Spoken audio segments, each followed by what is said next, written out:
Le ciel de Metz étendait comme un voile bleu pâle au-dessus des toits de tuiles rouges de Wieliczka, cette petite ville nichée dans les collines douces de Małopolska.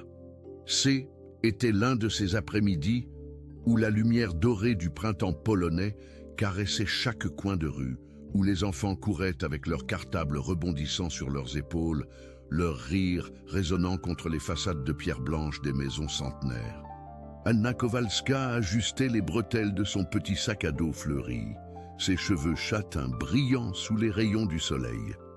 À 8 ans, elle avait déjà cette assurance tranquille des enfants qui grandissent dans un monde qu'ils croient sûr et prévisible.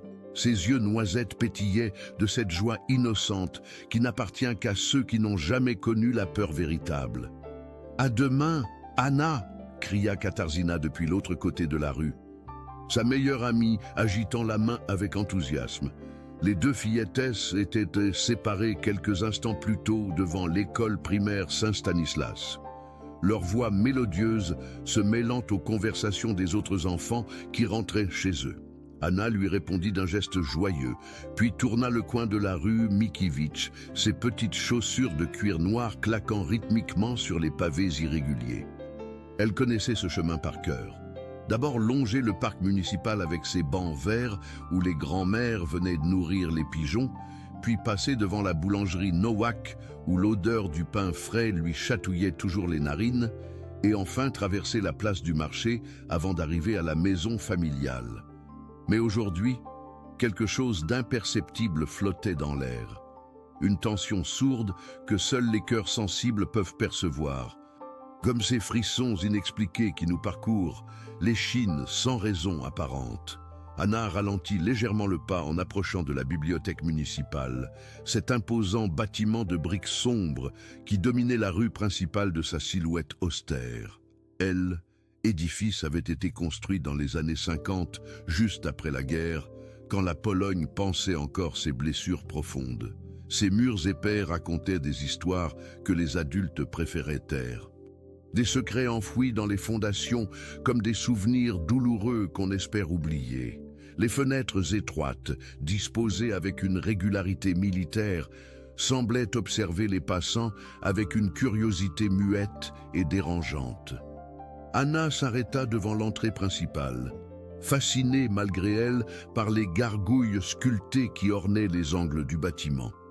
Ces créatures de pierre, figées dans des grimaces éternelles, lui donnait toujours une sensation étrange, comme si elle gardait jalousement les secrets contenus entre ces murs centenaires. « Bonjour, petite Anna », dit une voix derrière elle.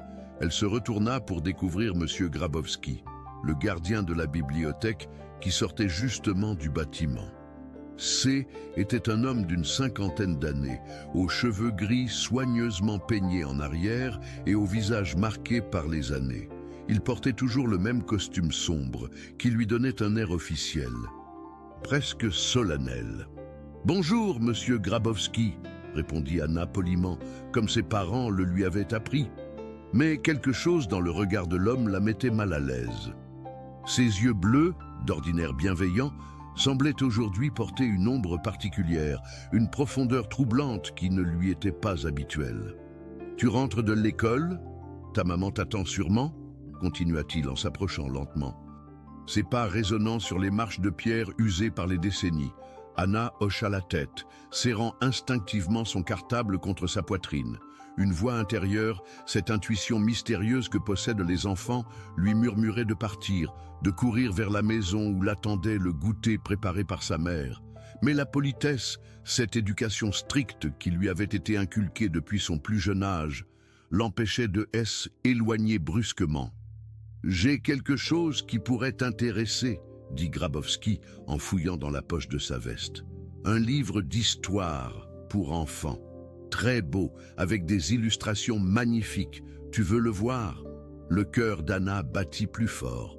Elle aimait les livres, c'était vrai. Sa mère lui lisait des contes tous les soirs avant de dormir, et elle rêvait déjà du jour où elle pourrait déchiffrer seule toutes ces histoires merveilleuses. Mais quelque chose dans l'attitude de M. Grabowski la mettait en garde. « Je dois rentrer à la maison », balbutia-t-elle, ses petites mains tremblant légèrement sur les sangles de son cartable. Cela ne prendra qu'une minute, insista l'homme, son sourire se faisant plus insistant. Le livre est juste là, dans mon bureau. Tu sais combien ta maman aime que tu lises de nouvelles histoires. Anna regarda autour d'elle. La rue, habituellement animée à cette heure, semblait étrangement déserte. Les autres enfants avaient déjà disparu dans leurs maisons respectives et seuls quelques adultes pressés traversaient la place au loin, trop occupés par leurs propres préoccupations pour remarquer la petite fille devant la bibliothèque. « Viens !» dit Grabowski en posant doucement sa main sur elle, épaule d'Anna. « Je vais te montrer quelque chose de vraiment spécial. Un secret que seuls les enfants sages peuvent connaître. » Les mots résonnèrent dans l'esprit d'Anna comme un écho lointain. Un secret. Les enfants adorent les secrets. Ces petits trésors cachés qui les font se sentir importants et uniques. Mais celui-ci avait un goût différent, une amertume qu'elle ne parvenait pas à identifier. Elle suivit Grabowski vers l'entrée de la bibliothèque, ses pas hésitants sur les marches de pierre froide. L'homme ouvrit la lourde porte de chêne avec une clé qu'il sortit de sa poche, et Anna fut accueillie par l'odeur familière du papier ancien et de l'encaustique. L'intérieur de la bibliothèque était plongé dans une semi-obscurité. Les rayons de soleil qui filtraient par les fenêtres étroites créaient des motifs géométriques sur le sol de marbre, comme des pièces d'un puzzle géant que personne n'avait jamais terminé. Les étagères S élevaient vers le plafond voûté, chargés de milliers de livres qui semblaient observer la petite fille avec une curiosité silencieuse. « Par ici », murmura Grabowski, guidant Anna vers le fond du bâtiment. Ils traversèrent la salle de lecture principale, où quelques tables de bois massif attendaient les lecteurs du lendemain. Anna remarqua que leurs pas résonnaient étrangement dans le silence, comme si le bâtiment lui-même retenait son souffle. Les portraits des écrivains polonais célèbres, accrochés au mur, semblaient la suivre du regard, leurs yeux peints portant une expression indéchiffrable.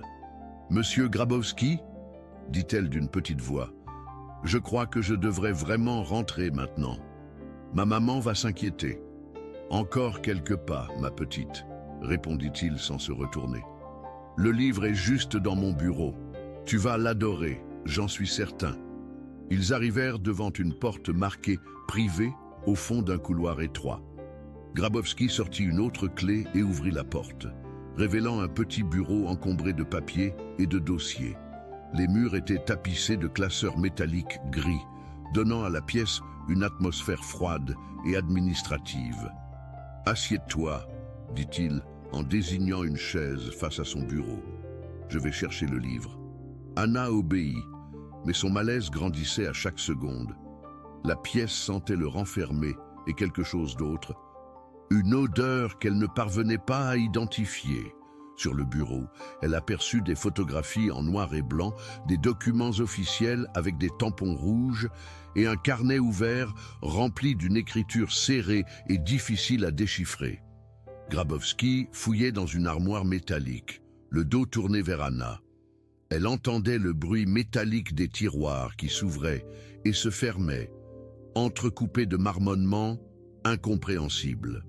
Le temps semblait suspendu, comme si les aiguilles de l'horloge murale S étaient arrêtées sur cette minute particulière. « Ah, le voilà », dit enfin Grabowski en se retournant. Mais ce qu'il tenait dans ses mains ne ressemblait pas à un livre d'histoire pour enfants. C était un objet que Anna ne reconnaissait pas, quelque chose de métallique qui brillait faiblement dans la lumière tamisée du bureau. « Qu'est-ce que c'est ?» demanda-t-elle, sa voix tremblant maintenant ouvertement. « Un autre genre de secret ?» répondit Grabowski, son sourire se transformant en quelque chose de plus sombre, de plus inquiétant. Anna se leva brusquement de sa chaise, son instinct de survie prenant enfin le dessus sur la politesse. Elle devait partir. Elle devait courir vers la maison, vers la sécurité de sa mère qui l'attendait avec un verre de lait et des biscuits aux graines de pavot. « Je veux rentrer chez moi », dit-elle d'une voix plus forte, surprenante pour une enfant de son âge. Oh, mais tu ne peux pas partir maintenant, répondit Grabowski, se plaçant entre Anna et la porte. Tu es entrée dans mon monde, ma petite. Il y a des règles ici, des secrets qu'il faut protéger. Les mots résonnèrent dans l'esprit d'Anna comme les glas d'une église lointaine. Elle comprenait maintenant que quelque chose de terrible était en train de se produire. Quelque chose qui dépassait sa compréhension d'enfant, mais qui réveillait en elle une peur primitive, ancestrale. Elle pensa à sa mère, probablement en train de préparer le dîner dans la cuisine ensoleillée de leur maison. Elle pensa à son père, qui rentrerait bientôt de la mine, fatigué mais toujours prêt à la porter sur ses épaules. Elle pensa à sa petite sœur Magdalena, qui dormait encore dans son berceau, ignorante des dangers qui pouvaient rôder dans le monde. « S'il vous plaît » murmura-t-elle, les larmes commençant à perler au coin de ses yeux. « Je promets de ne rien dire à personne, je veux juste rentrer à la maison. » Grabowski la regarda longuement, son expression oscillant entre quelque chose qui ressemblait à de la compassion et autre chose de plus dur, de plus déterminé. Dans ses yeux, Anna pouvait voir le reflet de sa propre peur, mais aussi quelque chose d'autre. Quelque chose qui lui faisait comprendre que sa vie venait de basculer dans un territoire inexploré et dangereux. « Les secrets, ma petite Anna, » dit-il doucement. « Parfois, ils nous gardent prisonniers, et parfois, ils nous libèrent. Mais il faut d'abord apprendre à les porter. » Le silence retomba dans le petit bureau, lourd de promesses non tenues et de destins qui s'apprêtaient à basculer. Dehors, le soleil de mai continuait sa course vers l'horizon. Indifférent au drame qui se jouait entre les murs centenaires de la bibliothèque municipale de Wieliczka, Anna Kowalska, 8 ans, élève de l'école primaire Saint-Stanislas, fille aimée de Stéphane et Maria Kowalska, sœur protectrice de la petite Magdalena, venait de franchir une frontière invisible qui sépare l'innocence de l'expérience, la lumière de l'ombre, la vie telle qu'elle devrait être de celle qu'elle devient parfois malgré nous. Et dans cette bibliothèque silencieuse, où les livres gardaient tant d'histoires, une nouvelle page venait de écrire, une page que personne ne pourrait jamais lire, une page qui resterait cachée dans les recoins les plus sombres de la mémoire humaine. Le temps s'arrêta, suspendu comme un souffle retenu, et Anna comprit que sa vie d'avant, celle des rires insouciants et des goûters partagés, venait de se terminer pour toujours. Maria Kowalska essuya ses mains sur son tablier à fleurs, jetant un coup d'œil inquiet à l'horloge de la cuisine. 15h30. Anna aurait dû être rentrée depuis au moins 10 minutes. D'habitude, sa fille aînée arrivait ponctuellement de l'école, ses joues rosies par la marche rapide et ses yeux pétillants d'histoire à raconter sur sa journée. Elle s'approcha de la fenêtre qui donnait sur la rue Kosciuszko, écartant délicatement les rideaux de dentelle blanche que sa mère lui avait offerts pour son mariage.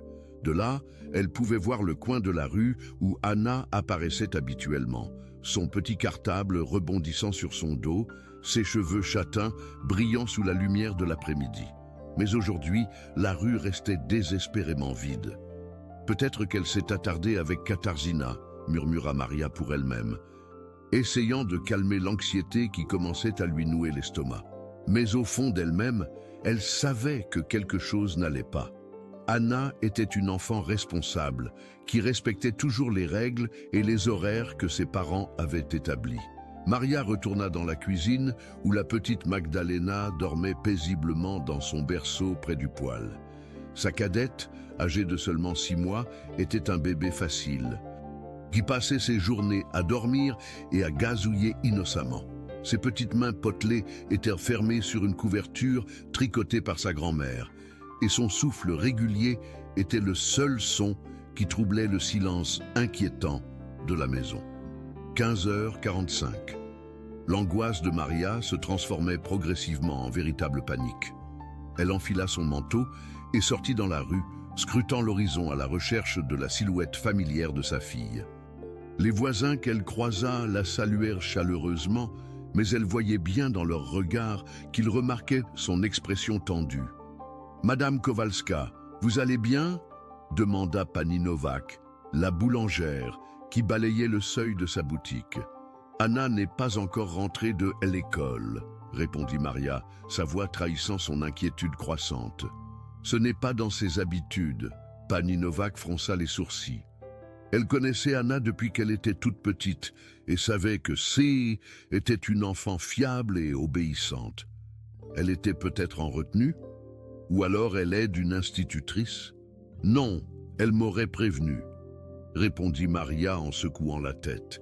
Elle sait qu'elle doit toujours me dire si elle va être en retard. Les deux femmes restèrent silencieuses un moment, partageant cette inquiétude féminine instinctive qui naît quand un enfant sort de sa routine habituelle. Dans une petite ville comme Wieliczka, tout le monde connaissait tout le monde, et les enfants évoluaient dans un cocon de sécurité tissé par la communauté entière. « Je vais aller voir à l'école », déclara Maria, sa voix tremblant légèrement. Peut-être qu'elle est restée pour aider à nettoyer la classe. Mais au fond d'elle-même, elle savait que ce N n'était pas le cas. Anna lui avait expressément dit ce matin qu'elle rentrerait directement après les cours pour l'aider à préparer le dîner. C était leur petit rituel du mercredi, un moment de complicité que toutes les deux chérissaient. Maria remonta la rue en direction de l'école primaire Saint-Stanislas, croisant d'autres parents qui accompagnaient leurs enfants ou qui revenaient de course. Certains la regardaient avec curiosité, remarquant son pas précipité et son expression anxieuse.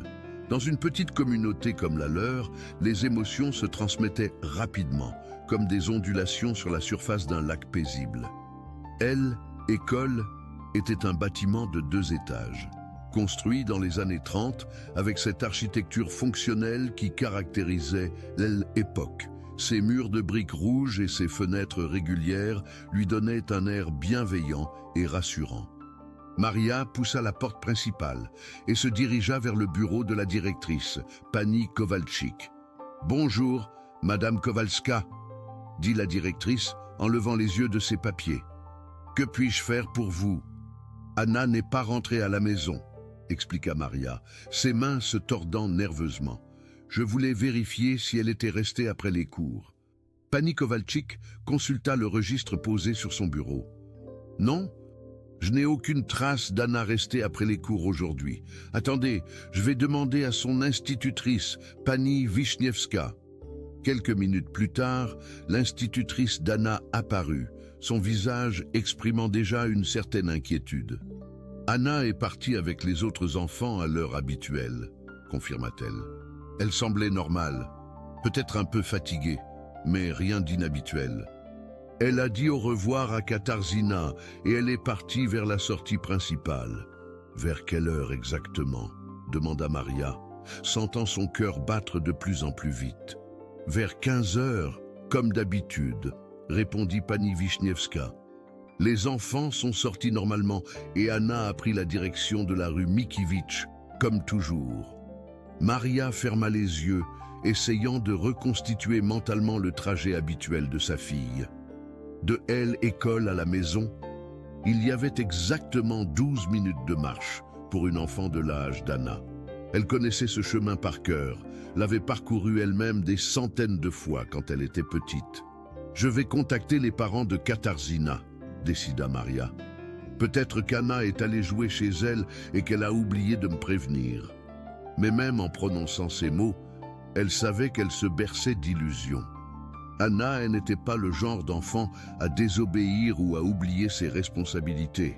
Elle était mature pour son âge, probablement à cause de l'arrivée de sa petite sœur qui l'avait responsabilisée prématurément. Maria quitta l'école et se dirigea vers la maison des Tomaszewski, où habitait Katarzyna. Ses pas résonnaient sur les pavés humides, et chaque seconde qui passait ajoutait une nouvelle couche d'angoisse à son cœur de mère. Elle pensait à Anna, à son sourire timide, à sa façon de se mordre la lèvre quand elle était concentrée, à ses petites mains qui l'aidaient à étendre le linge ou à préparer les repas. Pani Tomaszewska l'accueillit avec surprise. « Maria, que se passe-t-il? Vous avez l'air bouleversée. »« Anna n'est pas rentrée de l'école, » expliqua Maria, sa voix se brisant légèrement. « Je pensais qu'elle était peut-être avec Katarzyna. »« Oh non, Katarzyna est rentrée depuis plus d'1 heure, » répondit Pani Tomaszewska. son expression se faisant soudain inquiète. Elle m'a dit qu'elle avait quitté Anna devant l'école, comme d'habitude. Elles se sont séparées au coin de la rue.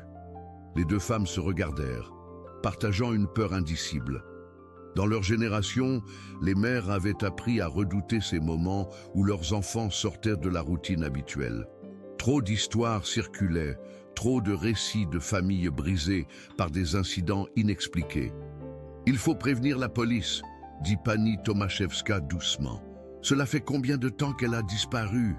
Maria consulta sa montre. « Presque 1 heure maintenant. Elle aurait dû être à la maison depuis longtemps. »« Katarzyna !» appela Pani Tomaszewska vers l'escalier. « Descends, s'il te plaît, nous devons te parler. » La petite Katarzyna apparut, ses cheveux blonds tressés selon la mode de l'époque, ses yeux bleus exprimant une curiosité innocente.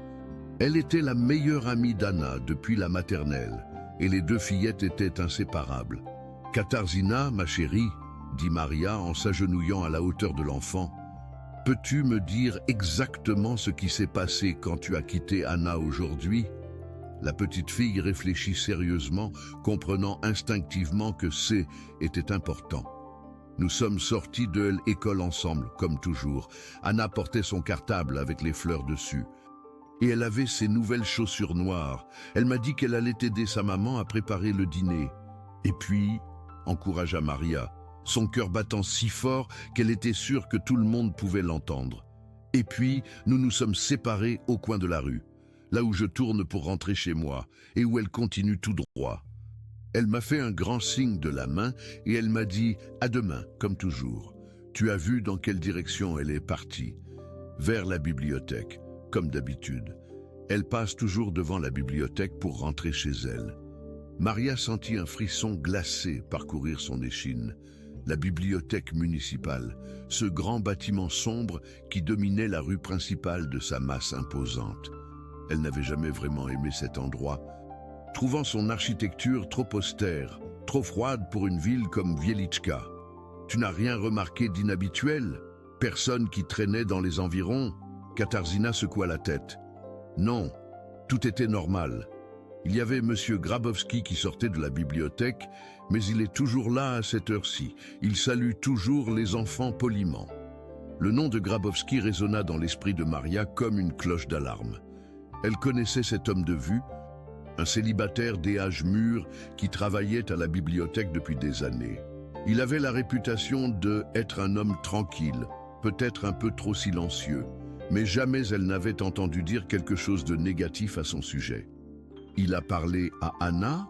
demanda-t-elle, essayant de garder un ton neutre. « Je ne sais pas », répondit Katarzyna. « Je l'ai vu s'arrêter devant la bibliothèque, mais après j'ai tourné le coin et je ne l'ai plus vu. » Maria se redressa, remerciant Katarzyna et sa mère avant de se précipiter vers la sortie. Elle devait retourner chez elle, prévenir Stéphane qui allait bientôt rentrer de son travail à la mine, et ensuite, elle devrait prendre la décision la plus difficile de sa vie de mère, alerter les autorités. Le chemin du retour lui parut interminable. Chaque pas la rapprochait de la terrible réalité qu'elle refusait encore d'accepter. Sa fille avait disparu. Dans les rues de Wieliczka, les ombres du soir commençaient à s'allonger et les réverbères s'allumaient un à un, créant des îlots de lumière dans l'obscurité naissante. En arrivant devant sa maison, Maria aperçut Stéphane qui remontait la rue, sa gamelle de mineur à la main et son visage encore marqué par la poussière de charbon.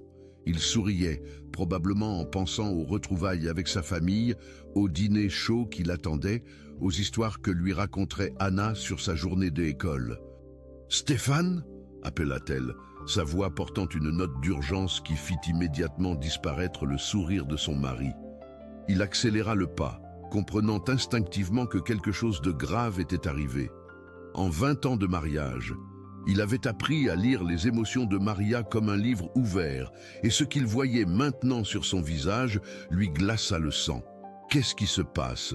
demanda-t-il en arrivant à sa hauteur. « Anna » commença Maria. Mais les mots se coincèrent dans sa gorge. Comment peut-on annoncer à un père que sa fille a disparu? Comment peut-on prononcer des mots qui vont détruire la tranquillité d'une vie familiale? Anna quoi? Insista Stéphane, posant ses mains sur les épaules de sa femme. Anna n'est pas rentrée de l'école, murmura Maria, les larmes commençant à couler sur ses joues. Cela fait 2 heures maintenant. J'ai vérifié partout, à l'école, chez les Tomaszewski. Personne ne l'a vue. Stéphane accusa le coup comme s'il venait de recevoir un coup de poing dans l'estomac. Ses mains tremblèrent légèrement et Maria put voir la peur s'installer dans ses yeux bleus, habituellement si confiants. « Il faut prévenir la police », dit-il d'une voix rauque. « Maintenant ». Ils entrèrent dans la maison où la petite Magdalena dormait toujours paisiblement dans son berceau, inconsciente du drame qui se jouait autour d'elle. Stéphane se dirigea vers le téléphone, ses doigts tremblants composant le numéro du commissariat de police. « Allô, ici Stéphane Kowalski, rue Kościuszko numéro 23. Je veux signaler la disparition de ma fille. Elle s'appelle Anna, elle a 8 ans et elle n'est pas rentrée de l'école. » La voix à l'autre bout du fil était professionnelle, rassurante. L'agent prenait des notes, posait des questions méthodiques. Mais Maria entendait déjà dans cette routine bureaucratique le début d'un processus qui allait transformer leur vie en cauchemar. « Ils arrivent », annonça Stéphane en raccrochant. « Ils vont commencer les recherches immédiatement. » Maria s'effondra sur une chaise, ses mains pressées contre son visage. En quelques heures, leur monde était écroulé. Le matin même, elle avait embrassé Anna sur le front en lui souhaitant une bonne journée, comme tous les matins depuis 8 ans. Et maintenant, elle ne savait même pas si elle reverrait un jour sa fille. « Elle va revenir », murmura Stéphane, s'agenouillant à côté de sa femme. « Elle va revenir, Maria.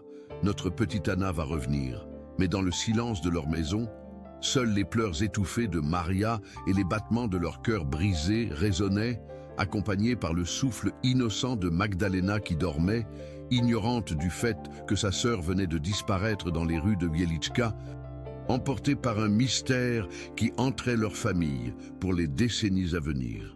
Au même moment, dans le bureau silencieux de la bibliothèque municipale, Grabowski rangeait méthodiquement des papiers dans une armoire métallique. Ses gestes étaient précis, calculés, comme s'il suivait un plan qu'il avait répété de nombreuses fois dans sa tête. Sur son bureau, un petit cartable à fleurs attendait, témoin silencieux d'un secret qui ne verrait jamais la lumière du jour. Les semaines qui suivirent la disparition d'Anna se transformèrent en un tourbillon de cauchemars éveillés pour la famille Kowalska. Leur petite maison de la rue Kościuszko, autrefois refuge de bonheur familial, était devenu le quartier général d'une recherche désespérée qui mobilisait toute la communauté de Wieliczka. Maria avait cessé de dormir normalement. Chaque nuit, elle se réveillait en sursaut, convaincue d'avoir entendu la voix de sa fille l'appelant depuis le jardin. Elle se précipitait à la fenêtre, écartait les rideaux avec des mains tremblantes, mais ne trouvait que le vide de la rue déserte sous la lumière blafarde des réverbères. Stéphane la retrouvait souvent debout dans la cuisine à 3 heures du matin, préparant machinalement le petit déjeuner préféré d'Anna, comme si ce rituel familier pouvait conjurer le sort et ramener leur fille à la maison. L'inspecteur Kowalczyk, un homme d'une 50aine d'années, aux cheveux gris et aux yeux fatigués par trop d'affaires difficiles, avait établi ses quartiers dans leur salon. Les meubles avaient été repoussés pour faire place à des cartes de la région, des photographies d'Anna et des tableaux couverts de fils colorés qui reliaient les différents témoignages et indices. Cette transformation de leur espace intime en bureau d'enquête était un rappel constant que leur vie d'avant n'existait plus. « Nous avons interrogé tous les commerçants de la rue principale », expliquait l'inspecteur à Stéphane et Maria, sa voix portant cette lassitude professionnelle de celui qui a vu trop de drames familiaux. Plusieurs personnes se souviennent d'avoir vu Anna passer devant leur boutique à l'heure habituelle. La dernière observation confirmait la place devant la bibliothèque municipale vers 15h15. Maria serrait dans ses mains la photographie scolaire d'Anna, prise seulement 2 mois auparavant.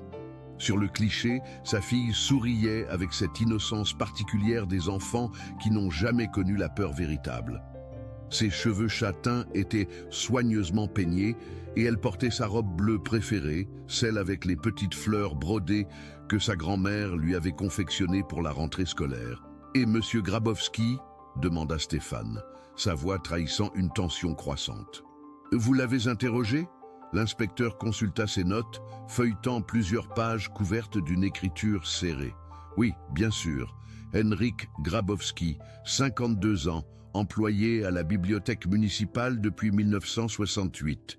Il confirme avoir vu Anna ce jour-là, vers 15 heures. Selon lui, elle s'est arrêtée devant le bâtiment comme elle le faisait parfois, à regarder les affiches dans la vitrine, puis elle est repartie en direction de la place du marché. « Il ne lui a pas parlé ?» insista Maria, quelque chose dans sa voix maternelle, exprimant un pressentiment qu'elle ne parvenait pas à formuler clairement. Il dit que non. Il était en train de changer les affiches dans la vitrine d'information et il l'a juste saluée poliment quand elle a levé les yeux vers lui. Rien d'inhabituel selon ses déclarations. Mais Maria n'arrivait pas à se défaire de l'impression que quelque chose clochait dans cette version des faits.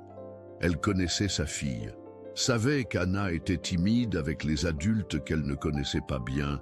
Il était peu probable qu'elle se soit attardée devant la bibliothèque sans raison particulière. « Ses antécédents ?» demanda Stéphane, ses mains d'ouvrier serrées en poing sur ses genoux. Aucun casier judiciaire, aucun incident signalé.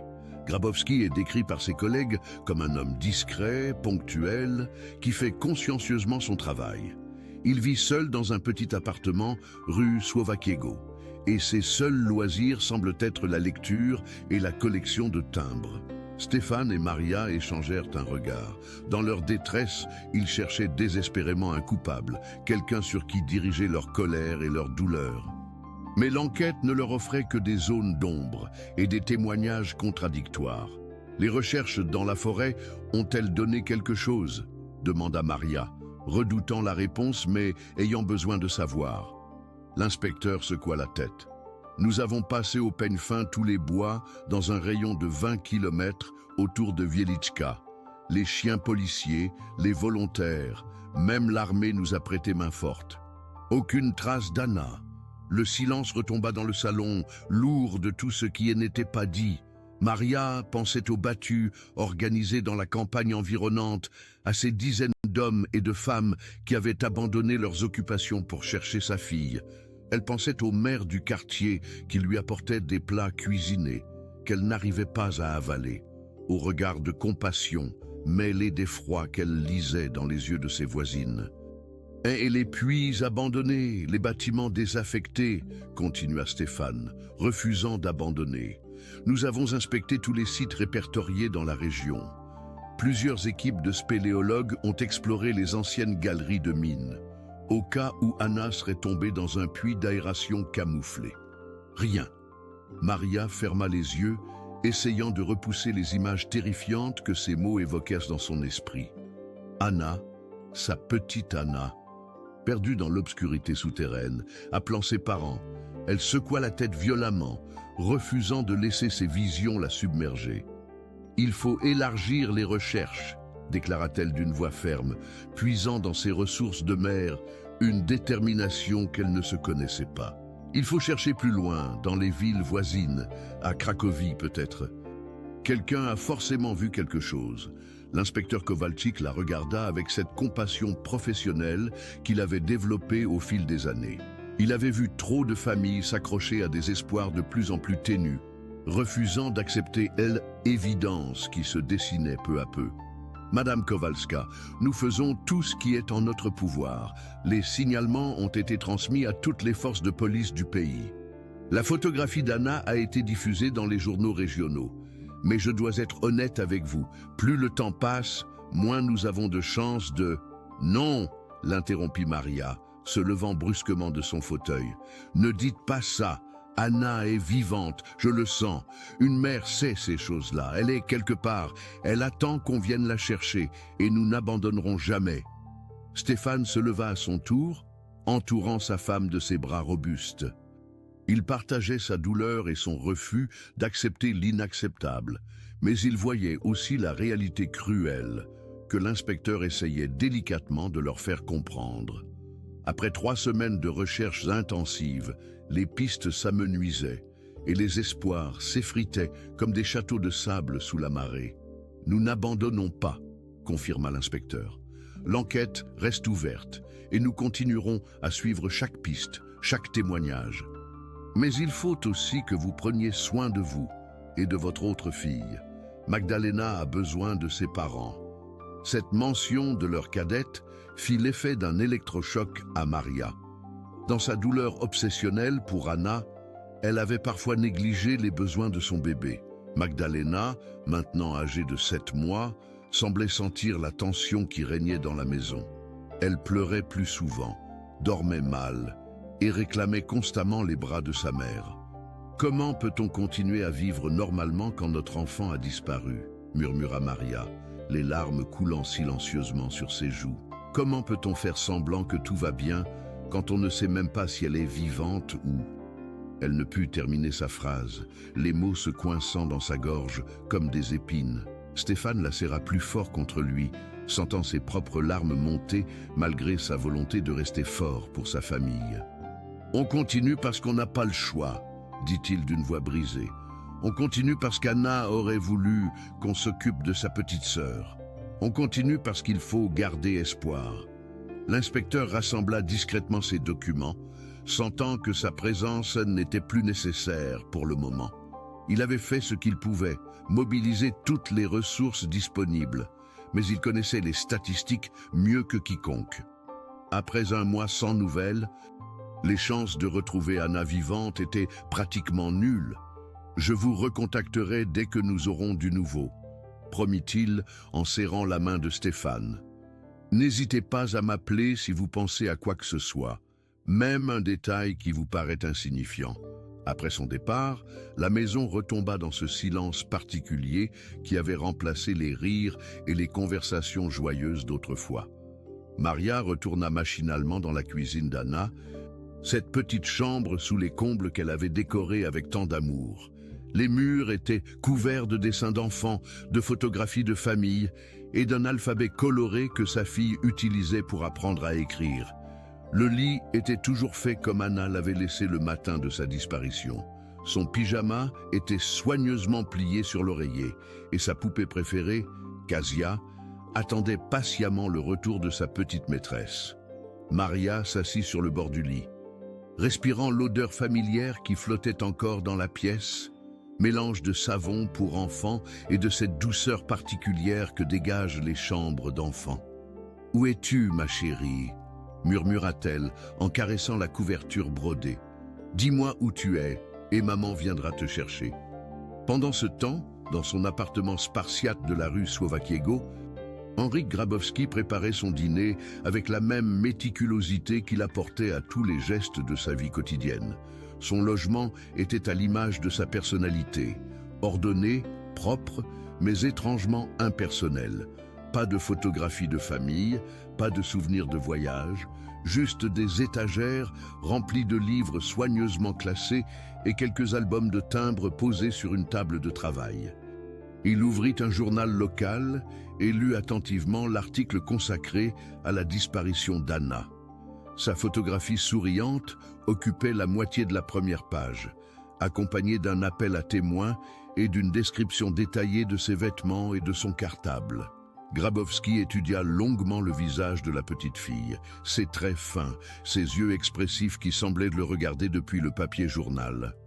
Puis il plia soigneusement le journal et le rangea dans un tiroir de son bureau, à côté d'autres coupures de presse qu'il avait découpées depuis le début de l'affaire. Sa routine du soir se poursuivit sans émotion apparente. Vaisselle, préparation de ses vêtements pour le lendemain, lecture de quelques pages d'un roman policier. Mais si un observateur attentif avait été présent dans cet appartement silencieux, il aurait peut-être remarqué que les mains de Grabowski tremblaient légèrement quand il refermait le tiroir, ou que son regard s'attardait parfois sur la fenêtre qui donnait vue sur les toits de Wieliczka, comme s'il cherchait quelque chose dans l'obscurité de la nuit. À la bibliothèque municipale, les derniers lecteurs avaient quitté les lieux depuis longtemps. Dans l'aile haie du bâtiment, là où se trouvaient les archives et les réserves, un silence particulier régnait. Les murs épais de briques semblaient absorber tous les sons, créant une atmosphère feutrée et oppressante. Au fond d'un couloir rarement fréquenté, derrière une porte marquée « Accès interdit », personnel autorisé uniquement, se trouvait une petite pièce que Grabowski utilisait comme débarras personnel. Officiellement, elle servait à stocker des documents administratifs et du matériel de bureau. Mais dans un coin discret, dissimulé derrière des boîtes d'archives, se trouvait un petit meuble métallique fermé à clé. Si quelqu'un avait pu ouvrir ce meuble, il aurait découvert des objets soigneusement rangés, un cartable des écolières à fleurs, quelques cahiers aux pages noircies d'une écriture enfantine, un petit mouchoir brodé aux initiales AK et une photographie de famille montrant une fillette souriante entre ses parents et sa petite sœur. Mais personne ne viendrait chercher dans cette pièce oubliée. Personne ne penserait à soupçonner ce gardien méticuleux et effacé qui saluait poliment les enfants du quartier et qui accomplissait ses tâches avec une régularité de métronome. Les jours passaient, se transformant en semaines, puis en mois. L'affaire Anna Kowalska devint progressivement l'une de ces tragédies locales qui marquent une communauté pour des générations. Les gens parlaient à voix basse de la petite fille disparue. Les mères serraient plus fort la main de leurs enfants en passant devant la bibliothèque, et le nom de Grabowski circulait parfois dans les conversations, accompagné de regards soupçonneux et de sous-entendus jamais formulés clairement. Mais sans preuve, sans témoin, sans le moindre indice tangible, l'enquête s'enlisait dans les méandres de la bureaucratie policière. Le dossier d'Anna rejoignait celui des autres affaires non résolues. Glacé dans un bureau du commissariat de Wieliczka, attendant un hypothétique développement qui ne viendrait peut-être jamais. Et dans sa petite maison de la rue Kościuszko, Maria Kowalska continuait d'attendre, refusant d'accepter que sa fille ait pu disparaître sans laisser de traces. Chaque soir, elle allumait une bougie à la fenêtre de la chambre d'Anna, comme un phare dans l'obscurité pour guider sa petite fille vers la maison. Chaque matin, elle se réveillait avec l'espoir secret que ce serait le jour où Anna pousserait la porte d'entrée en criant « Maman, je suis rentrée !» Mais les jours succédaient aux jours, et seul le silence répondait à ses prières muettes. 40 ans. 40 longues années étaient écoulées depuis ce matin de mai 1976, où Anna Kowalska avait disparu dans les rues tranquilles de Wieliczka.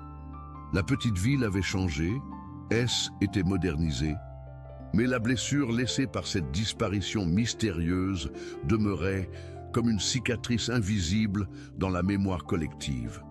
Maria Kowalska, désormais âgée de 68 ans, se tenait devant la fenêtre de sa cuisine, observant les ouvriers qui s'affairaient autour de la bibliothèque municipale. Ses cheveux, autrefois châtains comme ceux de sa fille disparue, étaient maintenant d'un blanc neigeux qui encadrait un visage marqué par 4 décennies de chagrin et d'espoir déçu. Ses mains, ridées par l'âge et les larmes séchées, tenaient toujours la même photographie d'Anna, maintenant jaunie et usée d'avoir été trop caressée. Stéphane était parti 5 ans plus tôt, emporté par un cancer du poumon que les médecins attribuaient à ses années de travail dans les mines. Sur son lit de mort, il avait murmuré le prénom d'Anna, comme si 40 ans de mystère pouvaient enfin trouver leur réponse dans le grand voyage qu'il s'apprêtait à entreprendre. Maria l'avait enterré dans le petit cimetière de Wieliczka, juste à côté de la tombe symbolique qu'ils avaient fait ériger pour Anna 10 ans après sa disparition. Magdalena, leur fille cadette, était devenue une femme accomplie de 40 ans, mère de 2 enfants et enseignante, dans l'école primaire, où Anna avait fait ses premiers pas vers l'instruction. Elle ressemblait étonnamment à sa sœur disparue, avec ses mêmes yeux noisettes expressifs et cette même douceur dans le sourire. Mais Magdalena portait aussi le poids d'avoir grandi dans l'ombre d'une sœur devenue mythe, d'avoir été aimée avec cette intensité particulière des parents qui ont perdu un enfant et qui s'accrochent désespérément à celui qui leur reste. « Maman !» dit Magdalena en entrant dans la cuisine, ses propres enfants, Tomek et Ania courant derrière elle. Les travaux à la bibliothèque ont l'air importants. Qu'est-ce qu'ils font exactement ? Maria soupira, ne quittant pas des yeux les échafaudages qui entouraient le bâtiment de briques sombres. Il rénove l'aile est, paraît-il. Il y avait des problèmes de structure, des infiltrations d'eau dans les fondations. Cette bibliothèque était devenue pour Maria un symbole ambivalent.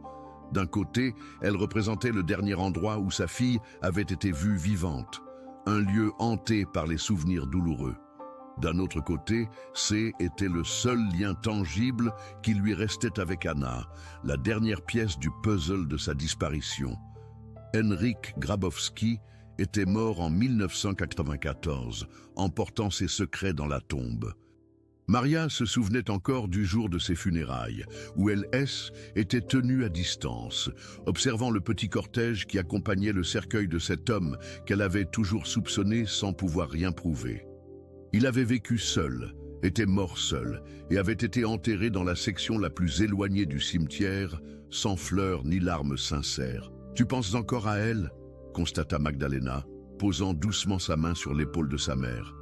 Ce haine n'était pas une question, mais une affirmation empreinte de cette tendresse mélancolique qui caractérisait leur rapport depuis tant d'années. Chaque jour, avoua Maria, chaque matin quand je me réveille, pendant une fraction de seconde, j'oublie. Et puis la réalité revient, comme une vague froide. Anna aurait 48 ans maintenant. Elle serait peut-être grand-mère, comme moi. Les petits Tomek et Anya jouaient dans le salon. Leurs rires insouciants contrastant avec la mélancolie qui imprégnait souvent cette maison. Maria les regardait avec un amour teinté de nostalgie, voyant dans leurs jeux innocents la écho de ce que la vie aurait pu être si Anna était rentrée ce jour-là de mai 1976. « Regarde, Babsia !» cria le petit Tomek, âgé de 7 ans. « J'ai trouvé quelque chose dans le jardin. » Il tenait dans ses mains sales une petite médaille religieuse ternie par le temps, probablement tombée d'un collier et enfouie dans la terre depuis des années. Maria prit délicatement l'objet, l'examinant à la lumière. Sur le métal oxydé, elle distinguait encore les contours de Sainte Anna, la patronne des mères et des enfants. « C'est un signe », murmura-t-elle, les larmes montant aux yeux. « Anna me dit qu'elle n'a pas oublié, qu'elle pense toujours à nous. » Magdalena serra sa mère dans ses bras. Habituée à ces moments où le chagrin ressurgissait avec une intensité intacte. 40 ans n'avaient pas suffi à cicatriser cette blessure béante, et parfois, Magdalena se demandait si sa mère n'avait pas choisi de vivre dans ce passé douloureux plutôt que d'accepter un présent sans réponse. Le lendemain matin, Maria fut réveillée par des coups frappés à sa porte. Elle enfila sa robe de chambre et alla ouvrir, découvrant un jeune policier en uniforme qui tenait sa casquette à la main, l'air grave et ému. « Madame Kowalska, je suis l'agent Novak du commissariat de Wieliczka. Nous avons quelque chose à vous montrer. Quelque chose qui concerne votre fille Anna. » Le cœur de Maria s'arrêta de battre pendant une seconde. Après 40 ans de silence, ces mots résonnaient comme un coup de tonnerre dans un ciel serein. Elle invita le jeune homme à entrer, ses mains tremblant tellement qu'elle eut du mal à lui servir le thé qu'elle avait machinalement préparé. « Que s'est-il passé ?» demanda-t-elle, sa voix à peine audible. « Les ouvriers qui rénovent la bibliothèque, ils ont trouvé quelque chose dans un mur de l'aile est, un cartable des écolières caché dans la maçonnerie. Il y avait des cahiers à l'intérieur avec le nom d'Anna Kowalska. » Maria porta ses mains à sa bouche, étouffant un cri. 40 ans d'attente, 40 ans de questions sans réponse, et soudain cette révélation qui changeait tout. Le cartable d'Anna, son petit cartable à fleurs qu'elle portait le jour de sa disparition. « Vous êtes sûr que c'est le sien ?» balbutia-t-elle. « Les analyses sont en cours, mais il y a une photographie de famille dans le cartable. Vous pourriez peut-être l'identifier. » L'agent Nowak sortit délicatement une photographie protégée dans un sachet plastique. Maria la reconnut immédiatement. C était le cliché qu'Anna avait demandé à emporter à l'école pour le montrer à sa maîtresse. Une photo de famille prise devant leur maison, elle, était précédent. Toute la famille y souriait, insouciante du drame qui l'attendait. « C'est elle !» murmura Maria, les larmes coulant librement sur ses joues ridées. « C'est ma petite Anna. » L'agent Novak hocha respectueusement la tête. Madame Kowalska. Cette découverte relance complètement l'enquête. Nous savons maintenant qu'Anna est entrée dans cette bibliothèque et que quelqu'un a délibérément caché ses affaires. L'inspecteur en chef souhaiterait vous rencontrer cet après-midi, si vous vous en sentez capable. Maria acquiesça, submergée par un mélange d'émotion et d'espoir. Enfin, après toutes ces années, une piste concrète, une preuve tangible que sa fille n'avait pas simplement disparu dans le néant. Quelqu'un savait ce qui était passé. Quelqu'un avait caché la vérité pendant 40 ans.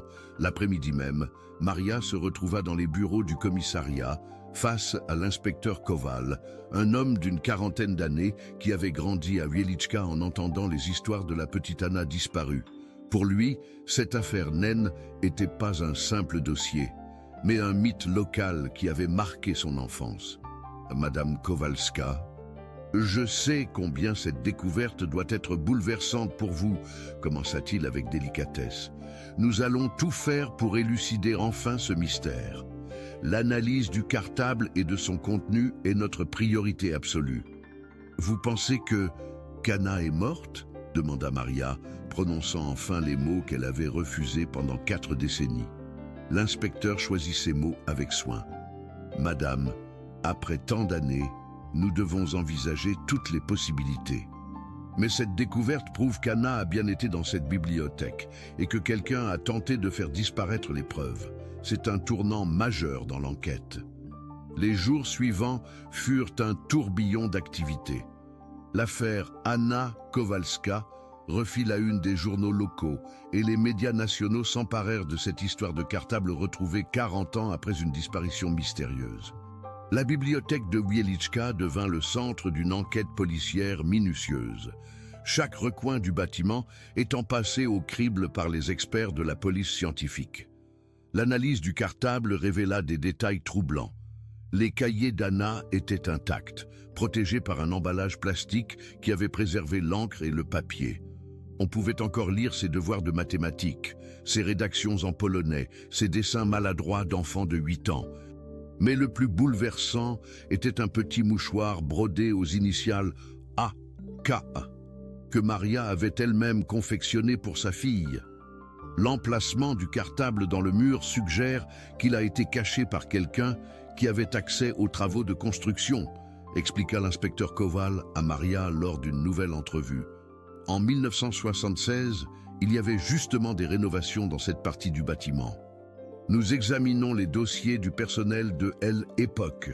Le nom de Henryk Grabowski ressurgit naturellement dans l'enquête.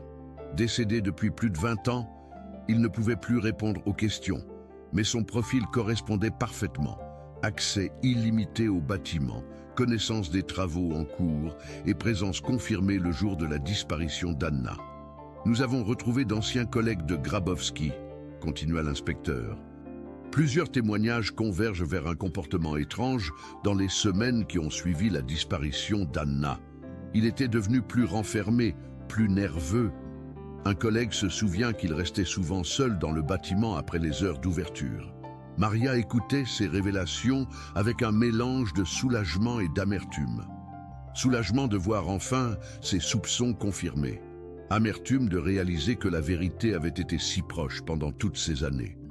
Grabowski avait côtoyé leur douleur, avait assisté aux battues organisées pour retrouver Anna, avait même exprimé sa compassion lors de rencontres fortuites dans les rues de Wieliczka. Il savait, murmura-t-elle, ses mains serrées sur sa photographie d'Anna. Pendant toutes ces années, il savait ce qui était arrivé à ma fille et il nous a laissé souffrir dans l'ignorance. Madame Kowalska, dit doucement l'inspecteur, nous ne pourrons probablement jamais connaître exactement ce qui s'est passé dans cette bibliothèque le 12 mai 1976. Mais nous avons maintenant la certitude qu'Anna y est entrée et que Henryk Grabowski a caché ses affaires. C'est déjà une forme de vérité, même si elle arrive tard. Les fouilles dans la bibliothèque se poursuivirent pendant des semaines. Les experts sondèrent chaque mur, explorèrent chaque recoin, analysèrent chaque anomalie dans la structure du bâtiment. Ils ne trouvèrent rien d'autre que ce cartable soigneusement dissimulé, Mais cette découverte unique suffisait à éclairer d'un jour nouveau cette disparition qui avait hanté Wieliczka pendant 4 décennies. Le cas fut officiellement clos avec la conclusion que Anna Kowalska avait très probablement trouvé la mort dans la bibliothèque municipale le 12 mai 1976 et que Henryk Grabowski était le principal suspect de cet incident tragique. Faute de preuves supplémentaires et compte tenu du décès du suspect, aucune poursuite ne pouvait être engagée. Mais la famille avait enfin une réponse à ces questions.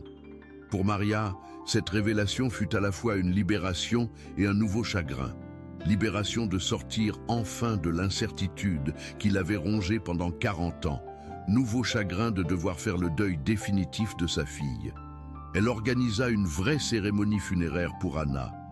40 ans après sa disparition, entourée de Magdalena, de ses petits-enfants et de tous ceux qui avaient partagé sa douleur pendant ces longues décennies. Anna peut enfin reposer en paix, dit-elle devant la tombe où elle fit graver. Anna Kowalska, 1968-1976, fille bien-aimée, sœur chérie, pour toujours dans nos cœurs. Le cartable d'Anna fut placé dans un musée local consacré à l'histoire de Wieliczka. Témoignage silencieux d'une tragédie qui avait marqué la ville entière. Les visiteurs pouvaient y voir les cahiers d'une petite fille de 8 ans, ses dessins innocents et comprendre comment un instant peut basculer une vie, une famille, une communauté entière.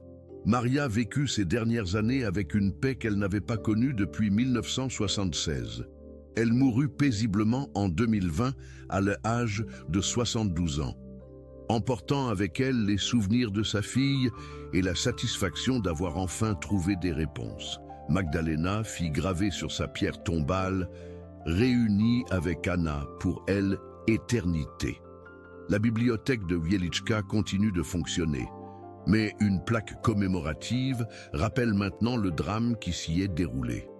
Les habitants de la ville n'ont pas oublié l'histoire de la petite Anna Kowalska, devenue le symbole de l'innocence brisée et de l'amour maternel qui transcende le temps et la mort. Et parfois, lors des soirées d'automne, quand le vent souffle dans les rues de Wieliczka, les anciens racontent encore aux jeunes générations l'histoire de cette petite fille qui n'est jamais rentrée de l'école, mais dont l'amour de sa famille a fini par triompher du silence et des secrets. L'histoire d'Anna Kowalska nous rappelle que la vérité, même tardive, peut apporter la paix. Elle nous enseigne que l'amour d'une mère est plus fort que le temps, que l'espoir peut survivre aux décennies et que parfois les murs eux-mêmes finissent par révéler leurs secrets. Chères auditrices, cette histoire vraie nous touche au plus profond de notre cœur de femme et de mère. Elle nous rappelle la fragilité de nos enfants et la force de notre amour maternel. Si cette histoire vous a ému, si elle a résonné en vous, n'hésitez pas à nous le faire savoir en commentaire. Partagez avec nous vos propres réflexions sur cette tragédie qui a marqué une famille et une communauté entière. Abonnez-vous à notre chaîne pour découvrir d'autres histoires vraies qui explorent les mystères de l'âme humaine. Activez la cloche de notification pour ne manquer aucune de nos enquêtes. Et surtout, prenez soin de vos proches. Serrez-les fort contre vous, car chaque instant passé ensemble est un cadeau précieux. L'histoire d'Anna Kowalska est terminée, mais son souvenir continue de vivre dans le cœur de tous ceux qui ont été touchés par son destin tragique. Que sa mémoire nous rappelle l'importance de protéger nos enfants et de ne jamais perdre espoir, même dans les moments les plus sombres.